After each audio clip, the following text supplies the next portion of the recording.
Sasagutan naman tayo ng tanong at ang katanungan na ganito. Bakit tinatanyag ng iba si Kristo? Bakit nga ba? Kaya tinatanyag ng iba si Kristo dahil sa pagkakampi-kampi. Yun. Kaya tinatanyag ng iba si Kristo dahil sa pagkakampi-kampi. Babasahin natin yung Pilipos 1, verse 17.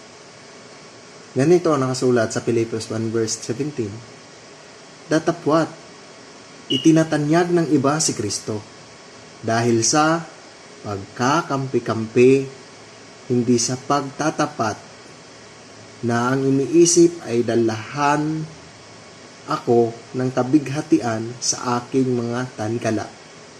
Ayun ang sagot.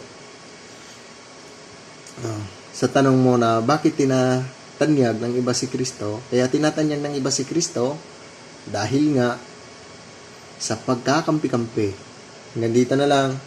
Mag-ingat kayo palagi. Kung tutol ka, pwede ka naman mag-comment sa baba para tayo magkatwiranan. Pwede ka rin mag-comment sa baba kung ikaw ay may tanong para ating masasagot. Hanggang dito na lang. Paalam. Bye-bye.